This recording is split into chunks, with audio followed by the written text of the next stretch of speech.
भारतीय संविधान अमृत महोत्सव वर्षानिमित्त बोपोडी येथे समस्त बोपोडीकर नागरिकांच्या वतीने समाजातील विविध क्षेत्रातील भरीव कामगिरी करणारे समाज बांधवांचा आमदार सिद्धार्थ शिरोळे यांच्या हस्ते समाजभूषण पुरस्काराने सन्मानित करण्यात आले।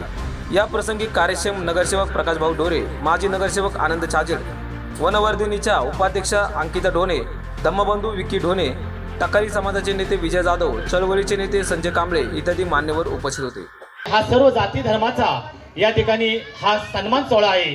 या ठिकाणी आमचा पारधी समाज, टकारी समाज, बौद्ध समाज, मातंग समाज, सर्व भागातील कार्यकर्ते आहे। बाबासाहेबांनी जे संविधान लिहिलं ते सर्व जाती धर्मांना एकत्र घेऊन बोपोडीतील सर्व ग्रामदेवत असू द्या, सर्व जाती धर्मांना एकत्र घेऊन या ठिकाणी हा सोहळा संपन्न होत आहे। आजच्या अमृत महोत्सवी वर्ष म्हणजे संविधानाला 75 वर्ष होऊन 76व्या वर्षात पदार्पण आपण करत आहोत।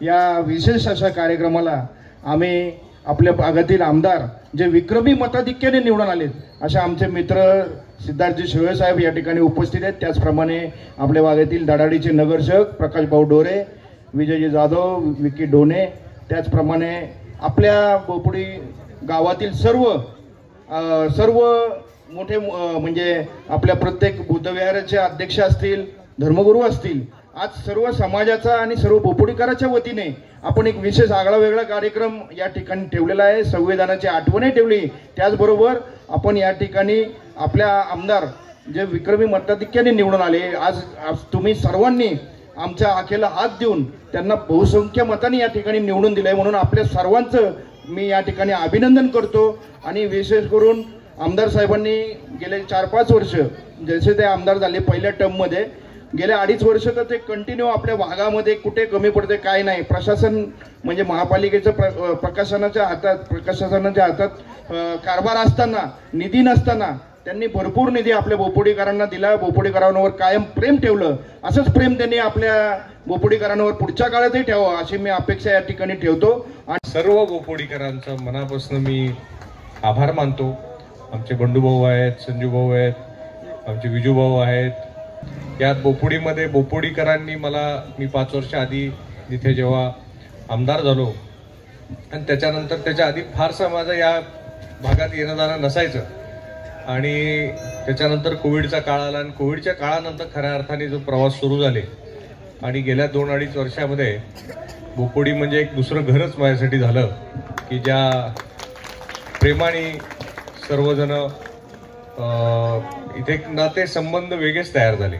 म्हणजे आमचे सुभाषराव पाटळे असतील, विजूभाऊ असतील, सगळे एक जे लोक असे संबंध तयार होत गेले त्यांनी मला खूप समाधान वाटलं की आपण आपल्या ह्या परिसरात जो अतिशय जसं बंडूभाऊ म्हटले की भारतीय जनता पार्टीच्या जो इतिहास पाहिला तसं इथे कधीच भारतीय जनता पार्टीला तसं हवं तसं मतदान फक्त बंडूभाऊंना मिळायचं आणि त्यांचं जे कार्य सातत्याने गेल्या 15-20 वर्षाचं जे कार्य त्याच्यावर विश्वास ठेवून आणि त्याच्यात अजून जसं ते म्हणले की जो काही फंड अवेलेबल नसायचा त्यावेळेला जी खरी गरज होती ती गरज आणि पुरवण्याचं मला सौभाग्य मिळालं आणि ते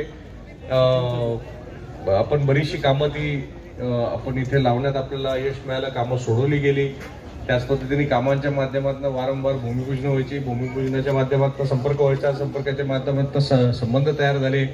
खूप कानाकोपरा हा या सगळ्या परिसरातला फिरायचा मला योग आला आणि येणाऱ्या निवडणुकीमध्ये आता जी झालेली निवडणूक आहे त्याच्यामध्ये आपण जे मनापासून प्रेम मला दिलं त्यासाठी मी आपला तशा ऋणी आहे।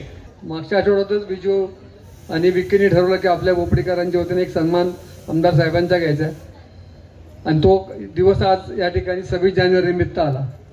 मला एवढंच सांगायचं आहे की गेले 2.5-3 वर्ष पुणे महानगरपालिकेमध्ये प्रशासन असल्यामुळे कुठल्याच सार्वजनिक कामं पुणे महानगरपालिकेची होत नव्हती, परंतु आमदार साहेबांच्या रूपाने आपल्याला या ठिकाणी एक नगरसेवक मिळाले आणि त्यांनी आपल्याला आपल्या भागामध्ये प्रचंड असं बजेट या प्रभाग क्रमांक 8 साठी दिलं आणि त्याच्यामुळे आपल्या भागातले रस्ते, पाणी, ड्रेनेज या सर्व नागरी समस्या संबंधात ज्या प्रश्न होते ते 3 वर्षामध्ये चांगल्या पद्धतीने त्यांनी सोडवले। त्याच्यामुळे बऱ्यापैकी अडचणी कमी झाल्या, पूर्ण कमी नाही झाल्या पण 50, 60, 70% कमी झाल्यात. पुढच्या काळातही एप्रिलच्या बजेटमध्ये आमदार साहेब आपल्याला बजेट देणार आहे आणि बोपोडीसाठी जितका निधी लागेल तितका ते आपल्याला देणार आहेत असं त्यांनी आश्वासन दिले. कारण बोपोडीकरांनी त्यांना प्रचंड असं बहुमत या ठिकाणी दिलंय, विश्वास त्यांनी व्यक्त केलाय. तेवढाच विश्वास ते पुन्हा बोपोडीकरांवर 5 वर्ष विश्वास व्यक्त करणार आहे याची आम्हाला 100% खात्री आहे.